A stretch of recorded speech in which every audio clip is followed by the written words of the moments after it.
Hello friends, नमस्कार सभी को। स्वागत है आपका फिर से एक आपके अपने चैनल आशी एजुकेशन पर। चलिए हम शुरुआत कर लेते हैं आज के जो हमारे क्वेश्चन है, यानी कि आज का जो यूपी टेट का जो पेपर आया, प्राइमरी लेवल का पेपर हो चुका है, तो उसके हम क्वेश्चन को एनालिसिस करेंगे।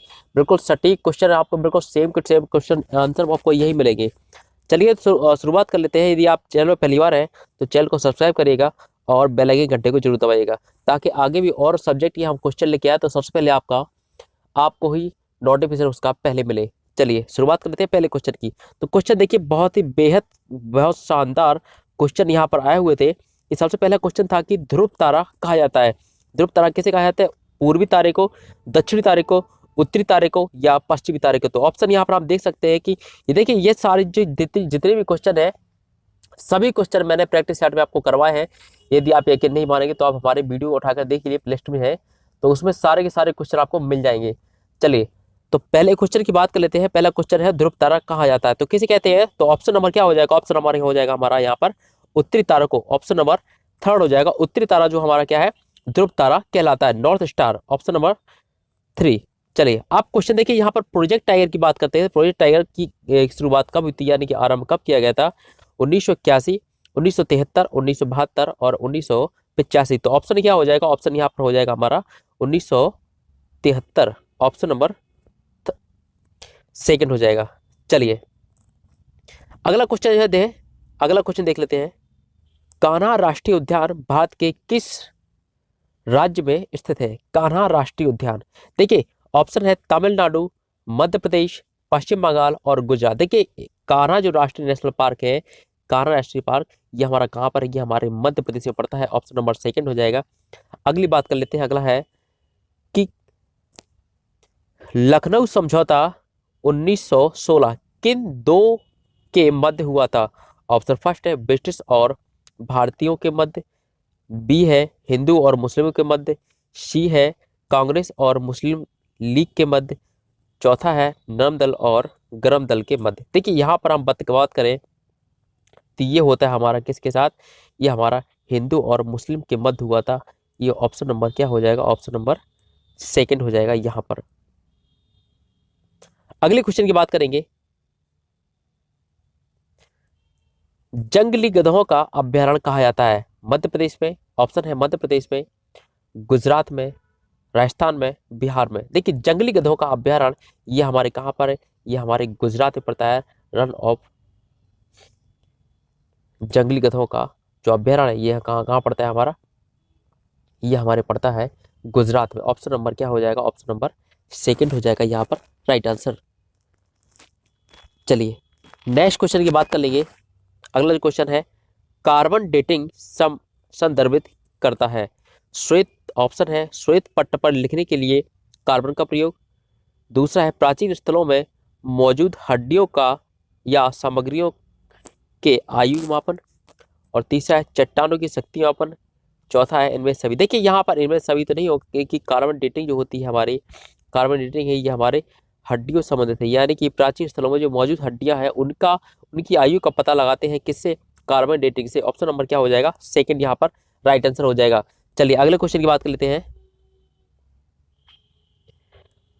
देखिए क्वेश्चन ये कई बार हमने आपको चिल्ला चिल्ला के बताया है कि हमारे आप वीडियो जरूर देखिएगा, और उनमें कई बार क्वेश्चन ऐसे हैं जो बिल्कुल सेम टू सेम क्वेश्चन यहाँ पर बने हुए हैं।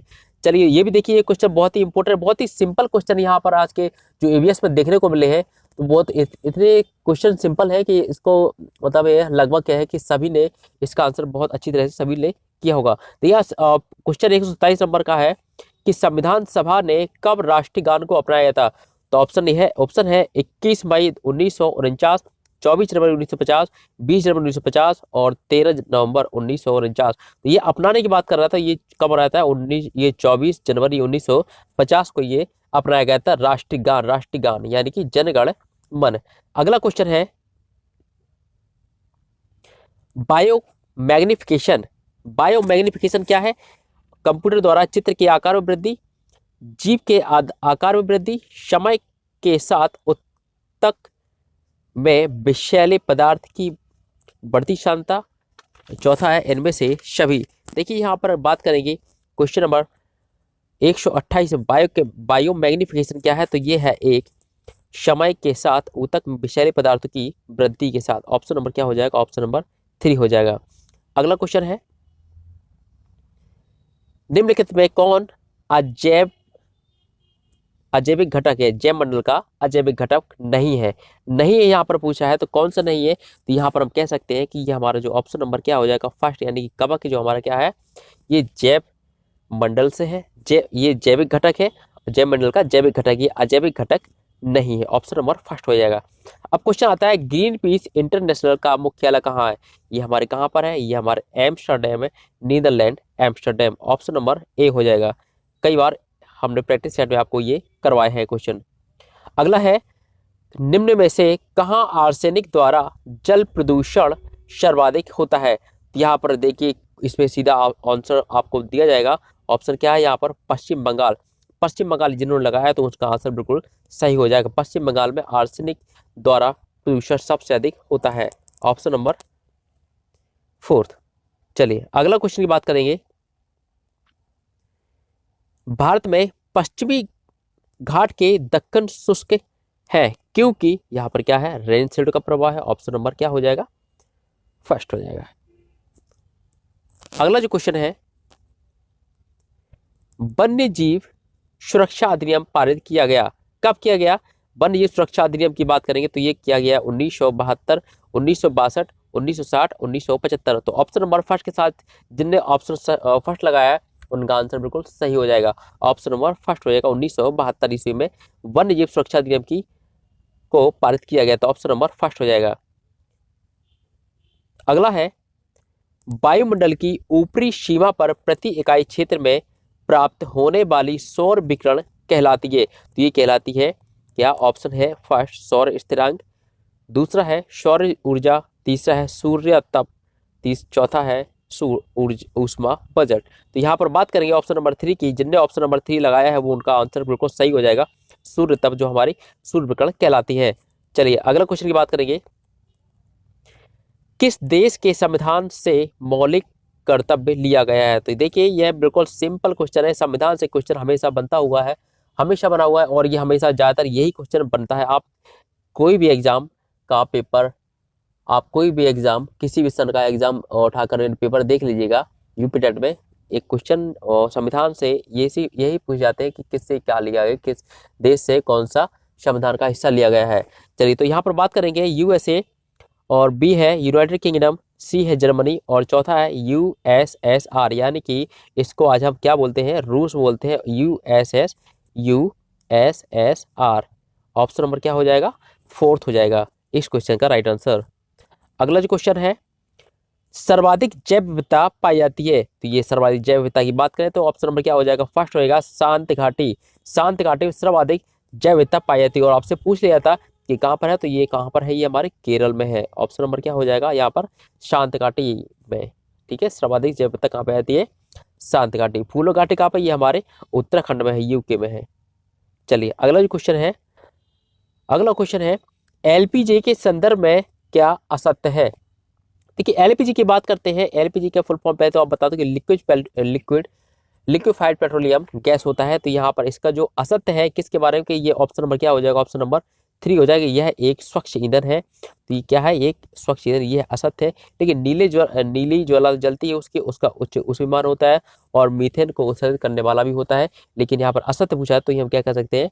यह एक स्वच्छ ईंधन है, ये असत्य है। ऑप्शन नंबर यही हमसे पूछा था, ऑप्शन नंबर 3 हो जाएगा। अगला जो क्वेश्चन है, पारिस्थितिकी तंत्र के घटक हैं। पारिस्थितिकी तंत्र के घटक कौन से हैं?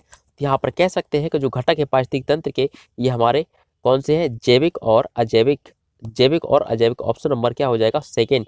ना ही उत्पादक या उपभोक्ता हो जाएंगे, ना ही पेड़ पौधे जंतु, और ना ही उत्पादक उपभोक्ता और अपघटक हो जाएगा। ऑप्शन नंबर क्या हो जाएगा? और यहाँ पर हो जाएगा हमारे जैविक और अजैविक। सबसे बेस्ट ऑप्शन यही होगा, ऑप्शन नंबर सेकेंड।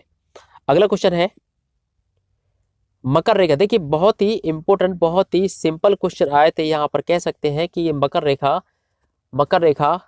की स्थिति क्या है? तो ये 23.5 डिग्री दक्षिण की ओर झुकी हुई है, दक्षिण। ऑप्शन नंबर क्या हो जाएगा? फर्स्ट हो जाएगा इस क्वेश्चन का राइट आंसर। देखिए क्वेश्चन बहुत ही बढ़िया आए थे आज के पेपर में। चलिए अगले क्वेश्चन की बात कर लेते हैं। इकोसिस्टम शब्द प्रयोग सर्वप्रथम किसने किया था?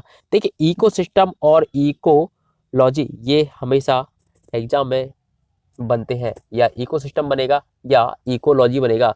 मैंने आपसे कई बार चिल्ला चिल्ला के बोला है कि भाई इनको याद करिएगा, इनमें से एक क्वेश्चन जरूर पूछ लेता है कि ये इसकी परिभाषा किसने दी, इसकी परिभाषा किसने दी। देखिए इस बार इकोसिस्टम पूछा गया है, ठीक है, तो दोनों ही, तो आप दो याद कर सकते हैं। इकोसिस्टम कौन है? और ये इसके ऑप्शन है अर्नेस्ट है, जो है आईजी टांसले है, और इकोसिस्टम की बात करें वो है अर्नेस्ट हैकल। ऑप्शन क्या हो जाएगा यहाँ पर?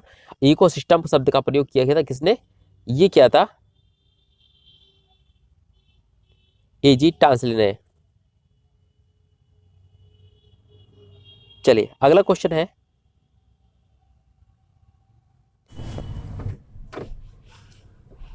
घास भूमि क्षेत्र के पायतंत्र के खाद्य श्रृंखला में सबसे उच्च स्तर का उपभोक्ता होता है? ऑप्शन फर्स्ट है जीवाणु, सेकंड है मांसाहारी, तीसरा है शाकाहारी, चौथा है शाकाहारी व मांसाहारी दोनों। तो यहाँ पर देख सकते हैं ऑप्शन नंबर क्या हो जाएगा? ऑप्शन नंबर सेकंड हो जाएगा कि जो मांसाहारी होता है वो सबसे ऊपर आता है घास भूमि क्षेत्र में, ठीक है। अब ये अगला क्वेश्चन है, वायुमंडल का मुख्य स्तर जो पृथ्वी के सबसे पास है। देखिए वायुमंडल की यदि बात करेंगे, वायुमंडल में सबसे अधिक मुख्य स्तर का जो पृथ्वी के सबसे निकट जो मंडल पाया जाता है वो कौन सा है? तो ये है ऑप्शन नंबर क्या हो जाएगा? क्षोभ मंडल। ऑप्शन नंबर सेकंड हो जाएगा इस क्वेश्चन का राइट आंसर। अगले क्वेश्चन की बात कर लेते हैं।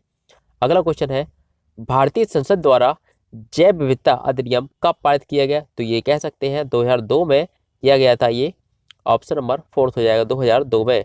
अगला जो क्वेश्चन है, निम्नलिखित में से कौन सी कृषि करने की क्रिया पर्यावरण संरक्षण में सहायक है? तो ये है ऑप्शन नंबर क्या हो जाएगा? ऑप्शन नंबर ये भी फोर्थ हो जाएगा, जैविक खेती, ये है पर्यावरण संरक्षण के लिए सहायक होती है। ऑप्शन नंबर फोर्थ हो जाएगा इस क्वेश्चन का राइट आंसर। चलिए अगला क्वेश्चन है, अम्लीय वर्षा संबंधित है। अम्लीय वर्षा किससे संबंधित है? ये है सल्फ्यूरिक एसिड से। अम्लीय वर्षा होने के लिए उत्तरदायी कौन सी गैस है? तो ये है सल्फ्यूरिक अम्ल। Option number second. अगला जो क्वेश्चन है, WWF से क्या आशा है? देखिए WWF का फुल फॉर्म पूछा गया था, तो ये क्या है? World wild life fund. World wild life fund. Option number क्या हो जाएगा? फर्स्ट हो जाएगा इस क्वेश्चन का राइट आंसर। अगला क्वेश्चन जो है, फूलों की घाटी अवस्थित है, यानी कि फूलों की घाटी कहाँ पर स्थित है?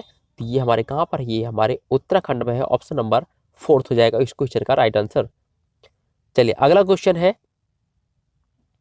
भारत में निम्नलिखित में से कौन सी एजेंसी मुख्य रूप से प्रदूषण के मापन से संबंधित है? भारत की बात करें तो यहाँ पर हम कह सकते हैं जो केंद्रीय प्रदूषण नियंत्रण बोर्ड है, ये हमारे प्रदूषण का मापन करता है। ऑप्शन नंबर क्या हो जाएगा? सेकंड। देखिए ये भी जितने भी क्वेश्चन मैंने करवाए सारे के सारे हमारे प्रैक्टिस सेट में मिलेंगे, सारे के सारे प्रैक्टिस सेट मिलेंगे। वही क्वेश्चन, या भाई क्वेश्चन है वही, आएंगे कहाँ जाएंगे कहाँ, वही वही आएंगे और वही घूमते फिरते रहते हैं, इसमें आ जाएंगे उसमें आ जाएंगे। भाई आप थोड़ा पढ़िएगा तो आपको बहुत ही सिंपल लगे हर क्वेश्चन। देखिए ये क्वेश्चन मैंने सारे के सारे क्वेश्चन कराए हैं, आप हमारे प्ले स्टोर में जाकर देख सकते हैं। चलिए अगला क्वेश्चन है, कोटोपैक्सी एक जागृत ज्वालामुखी। देखिए यहाँ पर जो ये क्वेश्चन इस बार बना है, कोटोपैक्सी एक जागृत ज्वालामुखी है जो अवस्थित है। यहाँ पर उनकी स्थिति पूछ ली है कहाँ पर है, लेकिन पिछली बार पूछा गया था कि कोटोपैक्सी क्या है। एक तो ये ऑप्शन में था एक जागृत ज्वालामुखी, यानी कि सक्रिय ज्वालामुखी है ये। तो यहाँ पर कहाँ पर है? ये हमारे एंडीज में है, एंडीज। ऑप्शन में क्या हो जाएगा? ऑप्शन नंबर ए हो जाएगा। अगला क्वेश्चन है, देखिए क्वेश्चन आया नदी से भी आया, तिब्बत की सांगपो नदी भारत में किस नाम से जानी जाती है? तो हम कह सकते हैं तिब्बत में जो सांगपो नदी है वो हमारी ब्रह्मपुत्र नदी के नाम से जानी जाती है। यानी तिब्बत यानी चीन की बात करें, चीन में तिब्बत में किस ब्रह्मपुत्र नदी क्या बोलते हैं? सांगपो बोलते हैं।